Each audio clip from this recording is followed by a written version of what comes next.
મોરબીના શરણાળા રોડ ઉપર સિરામિક ઉદ્યોગપતિ પર જીવલેણ હુમલાની ઘટના સામે આવી છે। ઉદ્યોગપતિ શેખરભાઈ આદરોજા અને તેમના મિત્ર પર બીજેપીના પૂર્વ સદસ્ય અજય લોરિયાએ જીવલેણ હુમલો કર્યો છે।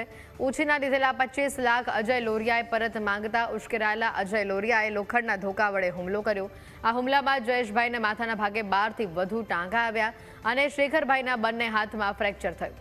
આ હુમલા દરમિયાન સોનાનું ચેઇન અને પેન્ડલ પણ ખોવાઈ ગયા છે। હાલ મોરબી પોલીસે હત્યાના પ્રયાસનો ગુનો નોંધી આરોપીઓની ધરપકડ કરી વધુ તપાસ હાથ ધરી છે।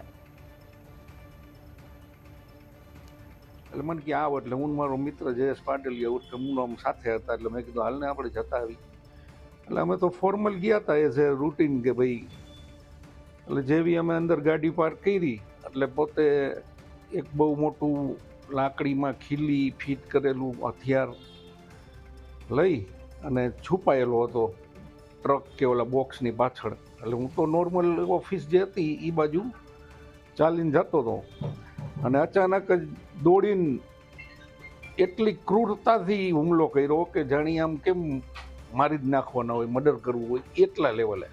ગઈકાલે રાત્રિના એમને આ કામેના અજયભાઈ મનસુખભાઈ લોરિયા પાસે પૈસાની લેતી દેતી હોય એમાં એમને 25 લાખ રૂપિયા લેવાના હોય એનો ગઈકાલે વાયદો હોય। જે બાબતે એમને ફોનમાં વાત થઈ અને પછી જે આ ફરિયાદી છે એ પોતે અને એના મિત્ર સાથે આ કામેના અજયભાઈ લોરિયા પાસે પૈસા લેવા માટે જાય છે। ત્યારે બંને જે જગ્યાએ એને જગ્યાએ કીધું તે જગ્યા ભારત ટ્રાન્સપોર્ટ પાસે જઈ એક ગોડાઉન છે ત્યાં બોલાવી અને એની સાથે માર મારી અને ગંભીર ઈજાઓ કરેલી હોય। જે બાબતે એ ડિવિઝનમાં ગુનો દાખલ થયો અને આ કામે ગુનાના કામે જરૂરી પુરાવા મેળવી આ કામેના આરોપી અજય મનસુખભાઈ લોરિયાને આજરોજ ધરપકડ કરવામાં આવેલ છે।